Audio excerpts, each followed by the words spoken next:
ఇప్పుడు ఢిల్లీలో ఆమ్ ఆద్మీ పార్టీ ఓడిపోయిన తర్వాత ఒక ప్రాంతీయ పార్టీ ఓడిపోయింది. కాంగ్రెస్ ఓడిపోయింది. అయినా సరే కాంగ్రెస్ హ్యాపీగా ఉందంట బీజేపీ గెలవడంతోన.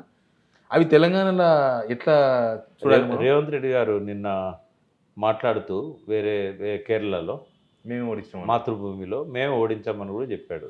అంటే కేటీఆర్ గారు ఇచ్చిన ట్వీట్ 100% కరెక్ట్ కదా. రాహుల్ గాంధీకి కేటీఆర్ ఏదైతే ట్వీట్ ఇచ్చాడో కంగ్రాచులేషన్స్ బీజేపీ గెలిచినందుకు కంగ్రాచులేషన్స్ అండి.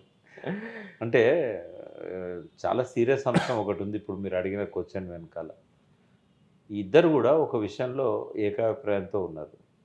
బీజేపీ కాంగ్రెస్ ఏంటిదంటే ప్రాంతీయ పార్టీలను ఖతం చేయాలి, మన ఇద్దరమే ఉండాలి తప్ప మూడోది ఉండొద్దు. అందుకే కాంగ్రెస్ ఢిల్లీలో మౌనం పాటించింది.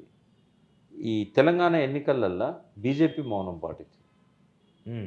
అంటే గతంలో ఎట్లుండేదంటే అధికారంలో ఉన్న ముఖ్యమంత్రి యాంటీ ఇన్కంబెన్సీని చీల్చడానికి ప్రయత్నం చేసేవాడు.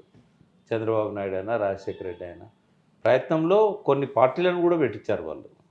పేర్లు చెప్పాను. కొన్ని పార్టీలు ఉన్నాయి, ప్రజారాజ్యం పార్టీ లాంటివి అట్లే కొన్ని పార్టీలను పెట్టించారు, కొన్ని పార్టీలను బాగా ఉపయోగించుకున్నారు, లోక్సత్తా లాంటి పార్టీలను. అంటే ప్రజలలో ఉండే వ్యతిరేకతను ఒక దిక్కు పోలరైజ్ కాకుండా వాళ్ళు చేశారు. ఏ రాష్ట్రం ఎన్నికలు వచ్చినా ఈ రెండు పార్టీలు ఒక అండర్స్టాండింగ్తో ఉంటాయి. బీజేపీ కాంగ్రెస్ ఉంటే మన ఇద్దరం ఉండాలి తప్ప మూడో ఓటు రావద్దు. కానీ హర్యానాలో బీజేపీ వర్సెస్ కాంగ్రెస్ కదా ఎలక్షన్. నేనేమంటున్నా, అక్కడ ఆమ్ ఆద్మీ పార్టీ రోల్ ఏంది? జైల్లోకి వెళ్ళి రావడానికి కండిషన్ అది కాంగ్రెస్తో కలవద్దు. కాంగ్రెస్ కూడా సీరియస్ ఎఫర్ట్ పెట్టుకోలే కలుపుకోవడానికి.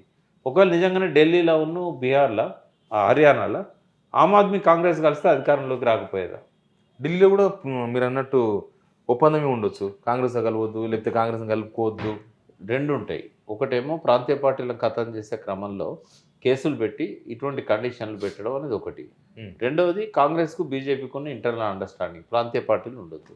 వాళ్ళకి మెయిన్ థ్రెట్ ఏముండే అంటే ఆమ్ ఆద్మీ పార్టీ అంటే పంజాబ్లో అధికారంలోకి వచ్చింది, చాలా రాష్ట్రాల్లో వాళ్ళ ప్రజెన్స్ ఉన్నది.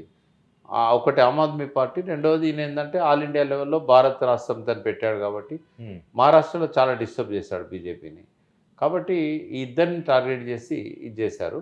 ఇక వీళ్ళు భవిష్యత్తులో అక్కడ నవీన్ పట్నాయక్ను ఖతం చేశారు, అక్కడ ఒరిస్సాలో జగన్ ఇక్కడ ఆంధ్రలో ఖతం చేశారు, ముగ్గురు ఒకటై.